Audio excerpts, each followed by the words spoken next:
pawning. Lexically, the word rahan means retaining.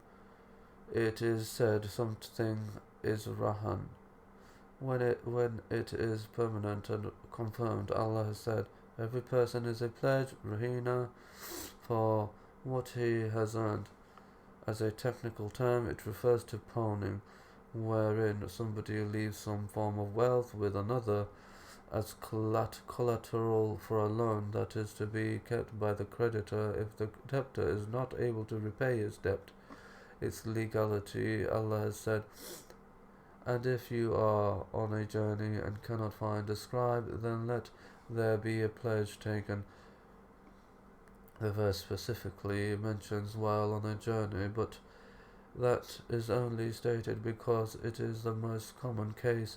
It is not meant to imply that if one is not on a journey, one cannot pawn something.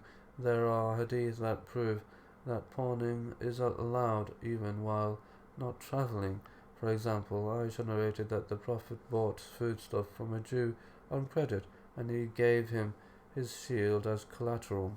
The pawnbroker using the pawned item, it is not permissible for the pawnbroker to use what has been pawned or pledged with him. Earlier, it was shown that any loan that entails benefit is a form of riba. However, if the pawned item is an animal that can be ridden or milked, then the pawnbroker can ride the animal or milk it if he feeds it and maintains it while it is with him.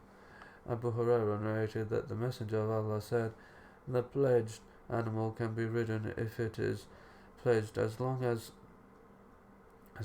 the pawnbroker provides for it, and the milk of the milking animals can be drunk as long as the pawnbroker provides for it. The one who rides or drinks must provide the expenditures. Debt transfer. The lexical meaning of the word hawala means to change, to transfer. As a technical term, the jurists have defined it as the transfer of a debtor from one person to another. If a person is in debt and can have another who has the means take over the debt, then it is obligatory on the creditor to accept said transfer as long as the new debtor has the means to repay the debt. The Prophet said, delay in payment by one of means is a form of wrongdoing. If one of you has his debt transferred to a rich person, let him accept the transfer.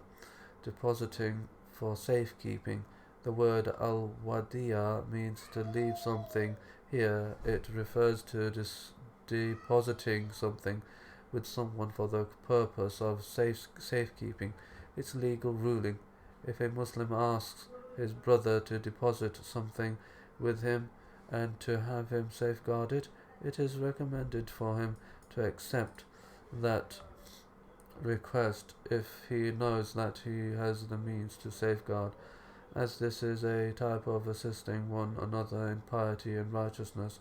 It is obligatory upon the receiving of the item to return the item whenever the depositor requests it. Allah has said, verily Allah commands that you should render back the trust to those to whom they are due. The Prophet also said, return the trust to the one who entrusted you.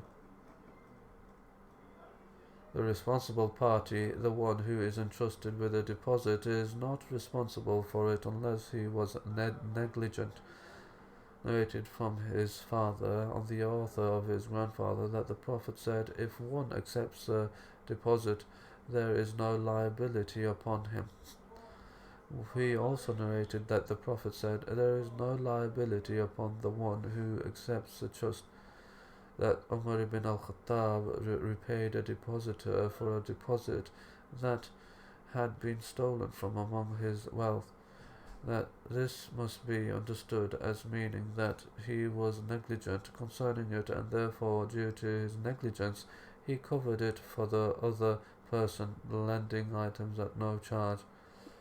Its definition and legal ruling. The jurists have defined this as The owner of something allowing another to use that item without any payment or compensation. This is considered as this is considered a commendable act, as Allah has stated.